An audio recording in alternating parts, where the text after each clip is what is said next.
All right. Hey, we're live. Welcome, everyone, to Victor Condition Gaming. My name is Doug. Today on the show, I have one of my favorite folks on that he just keeps on coming back to the show, and I really appreciate it. Tomas Härenstam from Free League Publishing.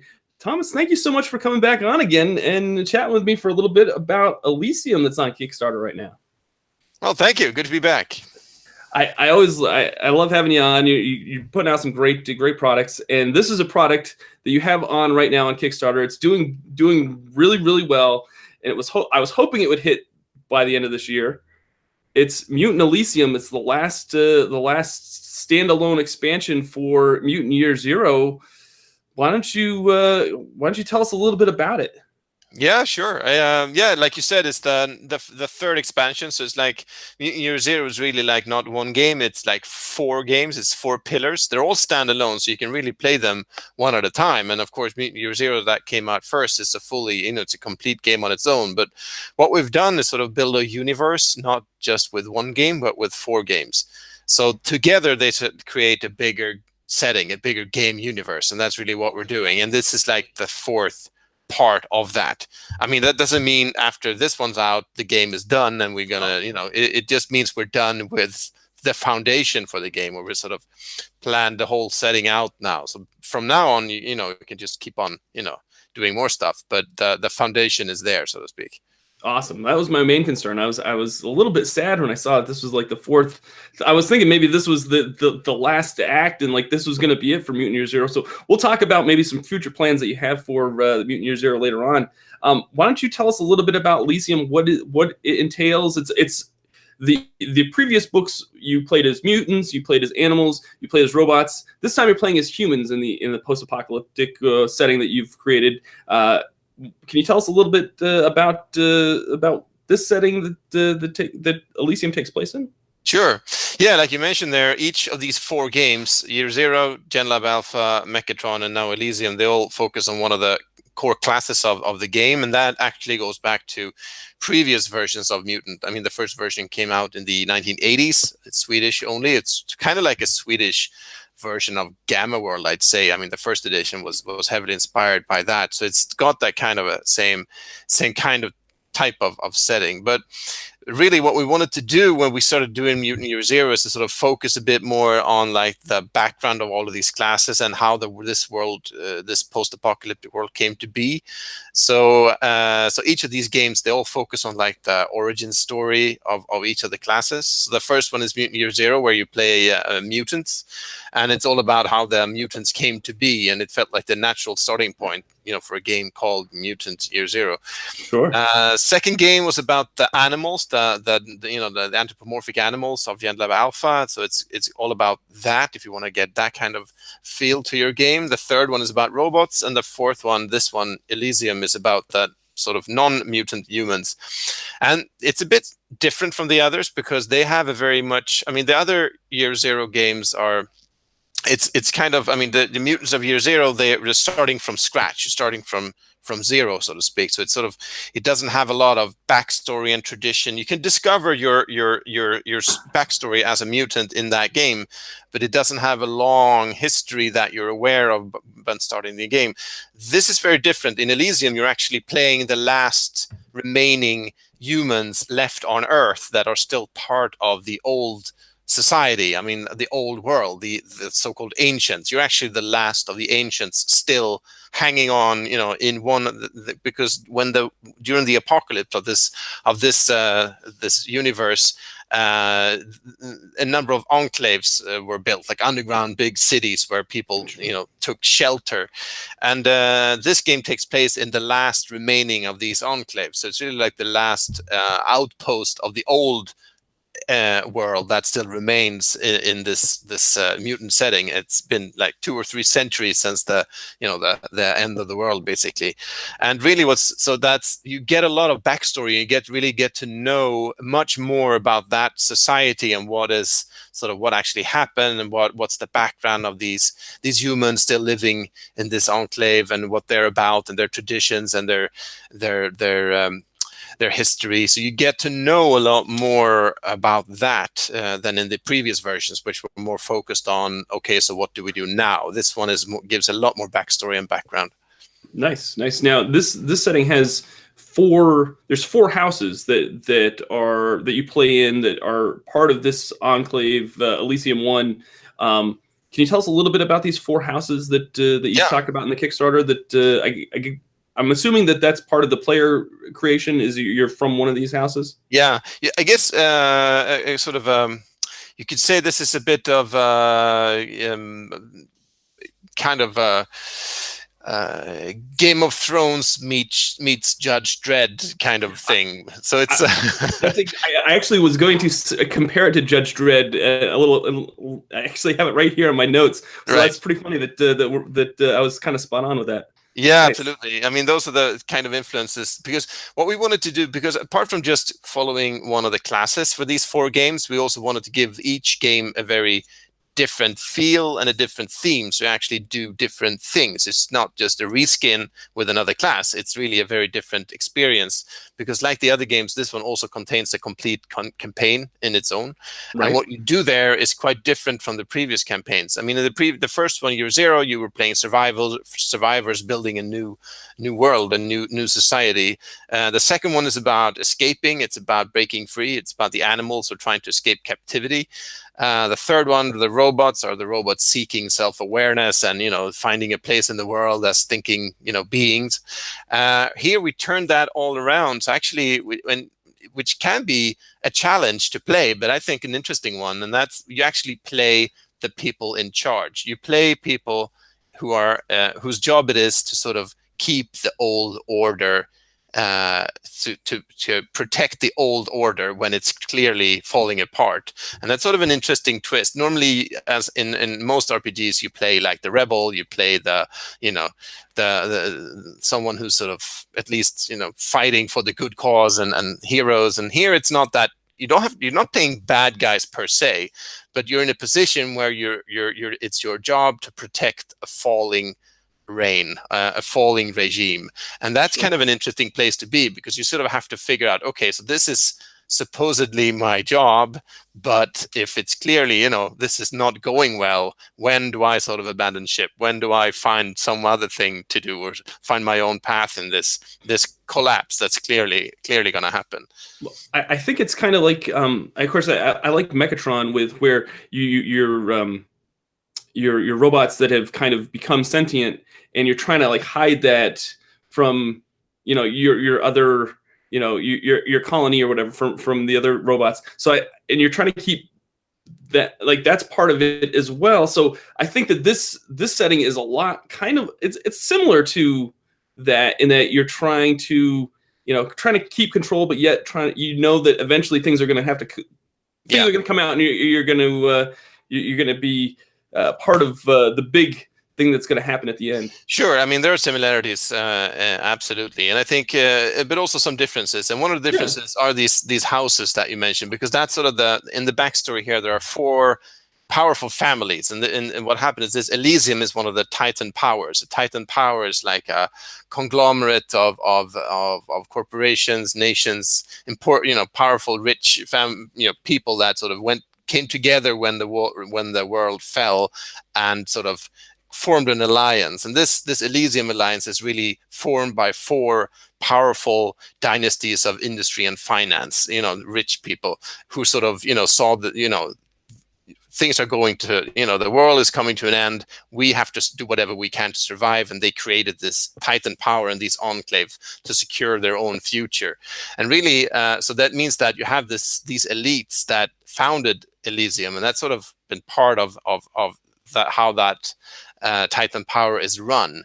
And those are the four houses, and they're all sort of still in charge of this enclave. But what happened is that because things have, slowly, the other long enclaves have been lost in the enclave wars, and you have there's been less and less resources, and the enclave is really, it's been centuries, and it's kind of falling apart. And these four houses have started to turn on each other, and sort of really trying to sort of gain more control than the other houses around them. So really, there's this power struggle between these four houses about control of what's left.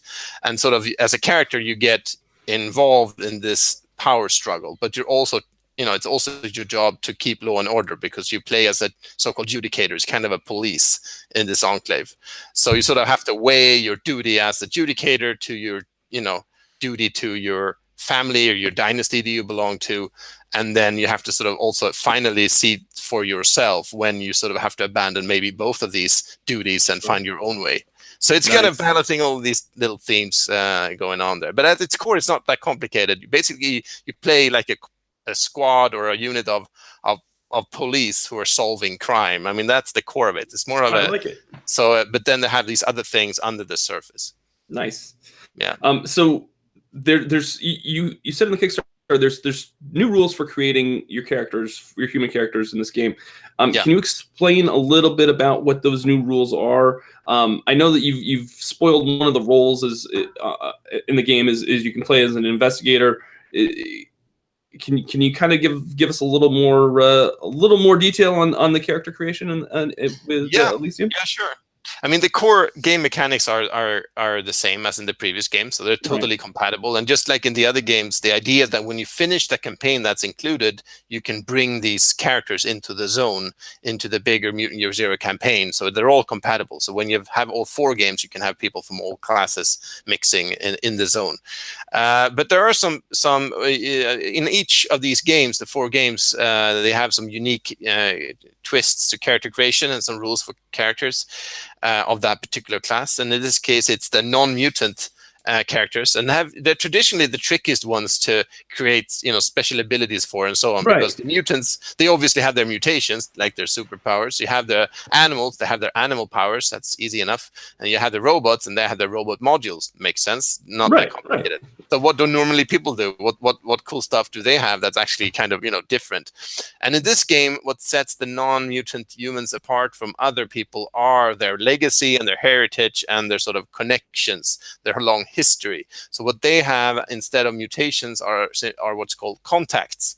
So they have a network of contacts, and even if they would leave the enclave and actually play out in the zone, they will still have some of that with them. So actually, you can sort of use your contacts to gain services, gear, equipment, knowledge. You can get help from a number of these different contacts that you can have in the game. So basically, the superpower, the special power of the non-mutant humans are actually their contacts. There's also in this game rules for cybernetics of a kind. It's called biomechatronics. So there's an element of that. There was some of that in Gen Lab Alpha, maybe some of you are familiar with, but it's more developed here, and rules for actually how you can have that for your character as well. So if you want some of that cyberpunk feel, there's a bit of you can introduce cybernetics into your campaign as well. Yeah, that's very cool. Yeah, very cool. So let's talk about the book itself. The book, do you know approximately what the page count is on the book, or how big it is going to be at this point? We're already way well into layout of it. I would expect, I don't have the final page count just yet, but I think it should be very close to the previous 2 books, Gen Lab and Megatron, and they're both exactly 240 pages. So I would assume this one would be that as well. Maybe a bit more, but around that, very close to that. Excellent. And it's got you said it's got a full campaign, Guardians of the Fall, that's included with it. So not only do you have your rules, but you have a campaign to play quite a bit, and it's also got rules, like you said, to implement it in with the other settings. Yeah. The one thing that I really like that you always do, I can't praise you enough on your Kickstarter communication, how you use that platform is just, if every publisher could use Kickstarter the way you guys use Kickstarter, I would be so happy, because I love the fact that you guys put out like a alpha and a beta PDF of your games. You let people play it, and you have really great communication back and forth with your backers.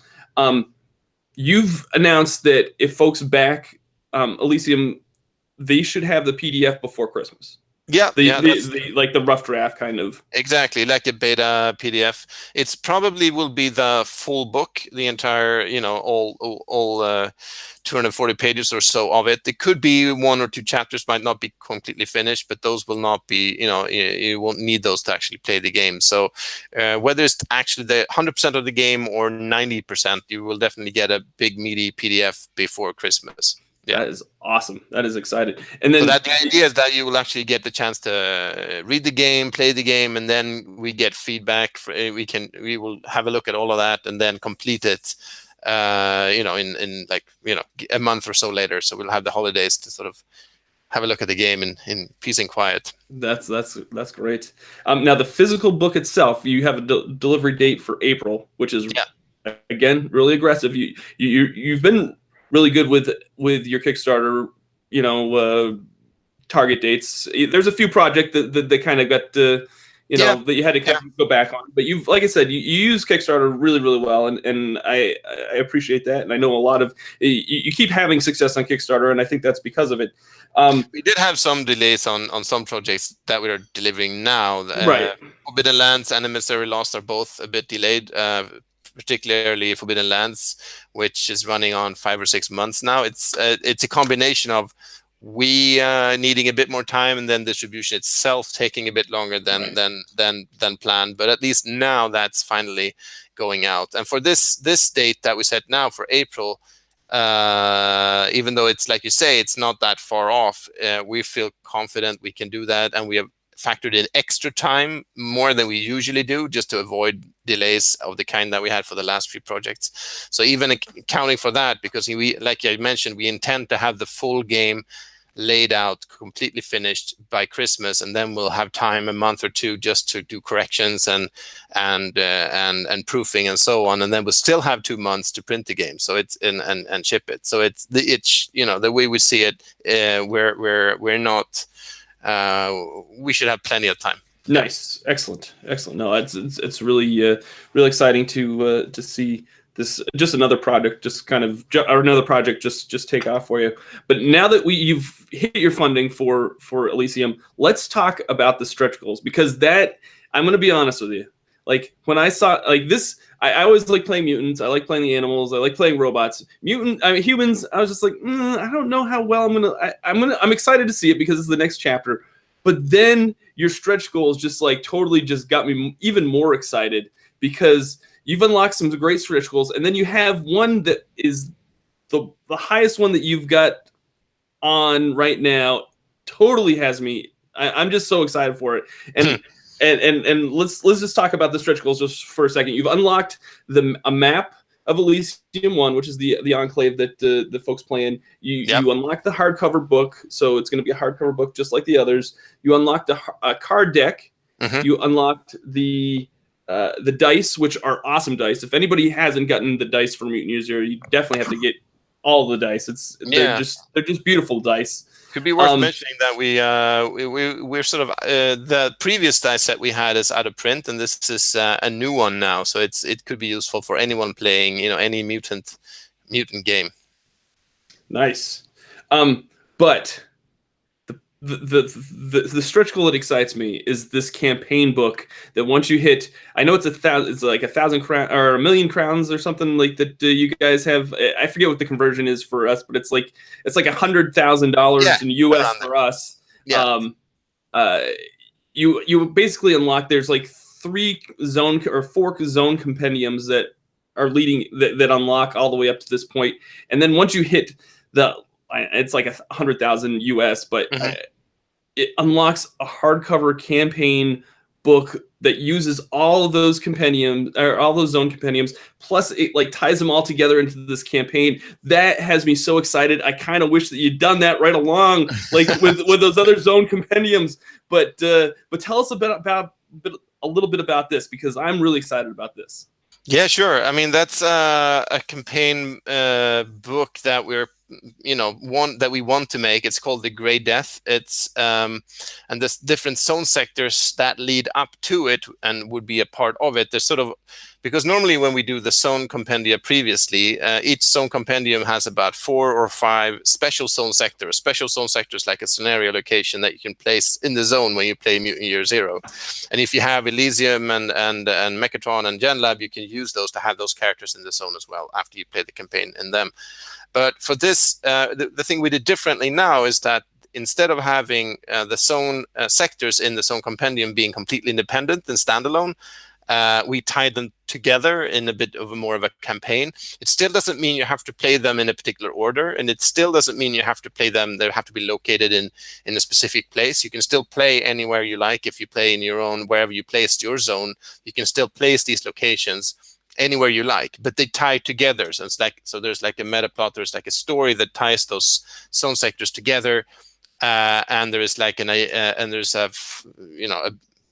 backstory, and there's something going on, and there's like, there will be a dramatic arc and a campaign finale at the end. So it sort of ties these together, still modular, but still turns them into a complete campaign. And I think what's really cool about this is the idea is at least that you can use all of the 4 games, Year Zero, GenLab, Megatron, and Elysium, and use them all, and the characters from all of those games, they all tie into the Grey Death. So it sort of ties everything together, which I think is kind of cool, because that's been like the goal from the very beginning, to sort of reach that point where you bring all of these classes together after having explored their origin stories. You sort of now finally see them all together for the first time, in this adventure that's called the Grey Death.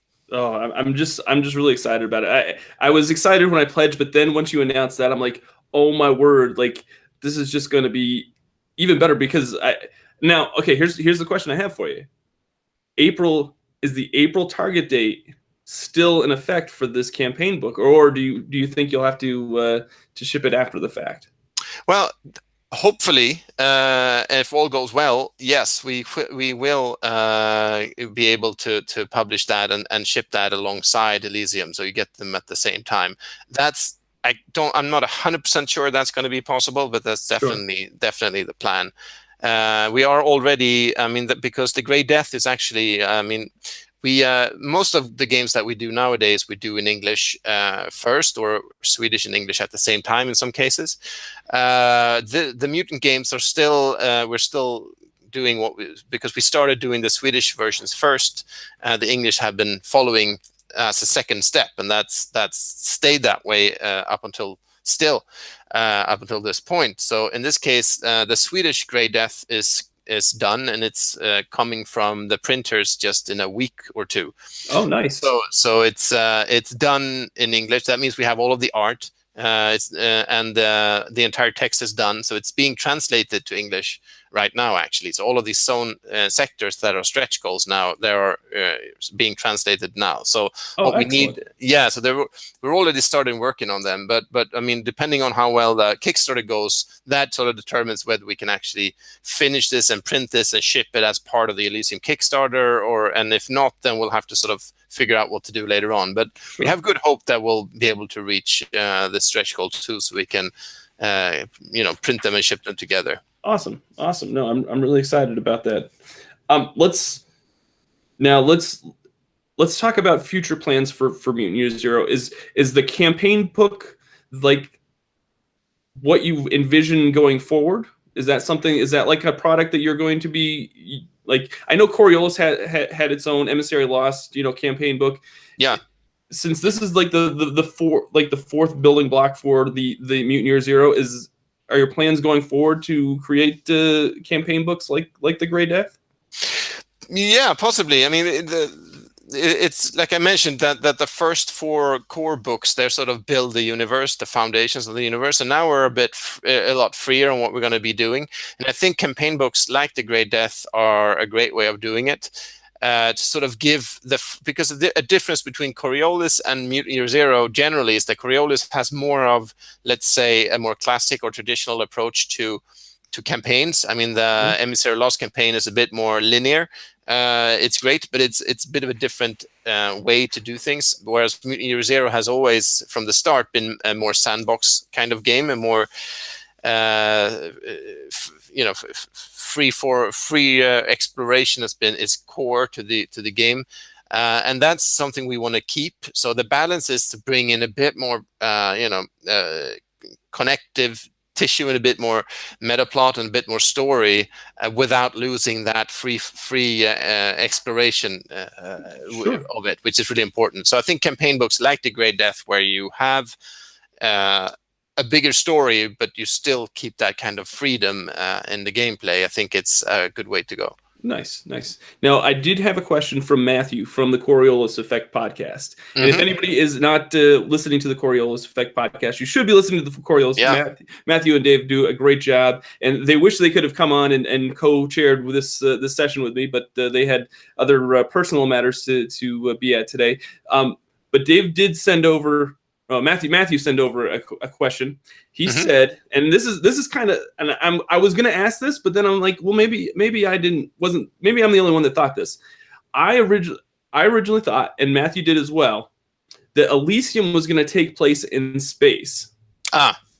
And I think it's because maybe the starter, alludes to like something happening in space, which is fine.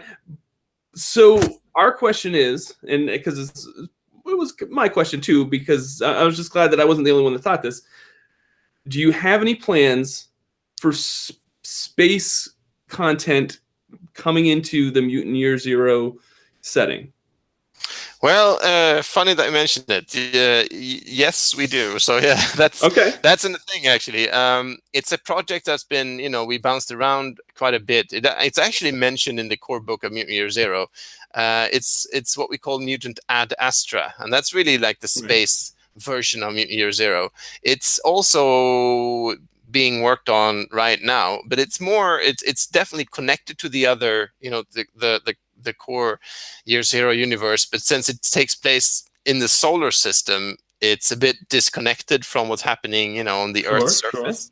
So it's also part of building the universe. It's also going to be, but it's even more of a sort of a standalone thing. But there's definitely been we're already working on it, and I think that the illustrator for Ad Astra, he likes to post stuff online. So I think you can actually find some things from him, from Mutant Ad Astra, some sketches already online if you want to check that out. Nice. I'll have to do a little digging. Yeah, you should do some digging. His name is Kim W. Anderson. So if you W. Anderson. I'm writing it down right now, so I have something to do this afternoon. Good. Yeah. Excellent. So let's talk a little bit about free leagues. Well, I know you don't have much more. Have a little bit of time left. Let's talk a little bit about 2019 plans for free league. You had such a phenomenal 2018. I'm so excited for 2019 for you folks.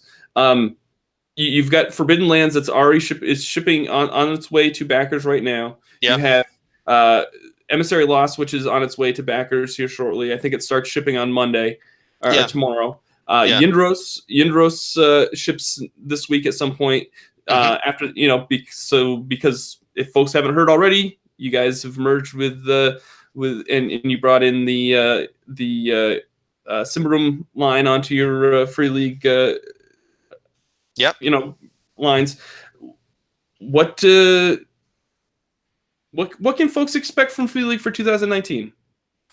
Well, without having to spoil too much. I mean, I know you can't. You got to be a little tight-lipped, but there are a couple of things that I can't really go into just yet. But let's just say it's going to be an interesting year. I think, there's quite a few things going on that I can't mention at all just yet.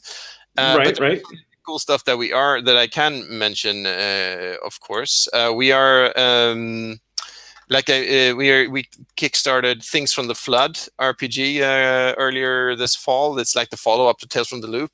So that's going to be shipping and going into retail in the spring. Same thing for the Crusader Kings board game that we kickstarted last year. That's going to be releasing, going to backers. We have Elysium for Mutant, Ad Astra, of course. We will also next year be kickstarting and releasing the next part of the Simbarum campaign. Nice. So that's coming out. So that's, I think it's called Mother of Darkness. That's going to be interesting. So we're doing that, and some couple of things that I can't go into right now. We're also working on the next big campaign book for Coriolis after Emissary Lost. Emissary Lost is part 1 of a trilogy. So the next part is we're working on. So that's coming out, and yeah, some more stuff I'll have to get back to you on. I'm excited. I can't tell you. I love having you guys on. I love having, I love seeing. I've loved seeing you just grow over these last few years, and you just keep getting. Everybody still thinks that you're. We think of indie RPG, publishers, but you just keep growing and growing and growing, and I love that, and you're just putting out some great products, Thomas, and whenever I bring you guys up in our Discord chat or wherever, everybody mentions, man, Free League is just setting the bar for these really, really excellent products and RPG books that that are being put out on the market, and you guys are just doing this great job, and I'm so excited for you folks, and I'm excited to see what 2019 is going to bring for you. Hopefully maybe we'll see a few more board games. I'm hoping. That's not impossible. Okay. Let's leave it at that. Yeah. All right. I'm excited. I'm looking forward to it. Cool. All right. Well, folks, I think that's going to do it for us. Thomas, thank you so much for coming on. I know we all have lives and we all have families, and you have Kickstarters to run. So for you to come on and take time out of your day to chat on the show, I really appreciate it every single time. Everybody, if you haven't checked out Elysium on Kickstarter, I put the link in the description of this video, so please check it out. Also, if you like having Thomas come on the show, hit the like button down at the bottom, so then that way he keeps coming back, and we can kind of let more folks know about these awesome products that Free League is putting out, because I'm just excited to see them have this huge success, and they're doing a great job just connecting to their community on Kickstarter, online and everything, and I can't speak their praises enough, because they're everything that I want to see in a publisher and in a board game creator and everything. So thank you guys so much for doing what you're doing. Thank you to your team. Thank you to your team for making some great products as well. If you haven't subscribed to the channel, please consider subscribing. We appreciate everybody that does. This has been Victory Condition Gaming, because winning shouldn't be the only victory condition when you get to the table. We'll see you next time, folks. Thanks for watching. Bye.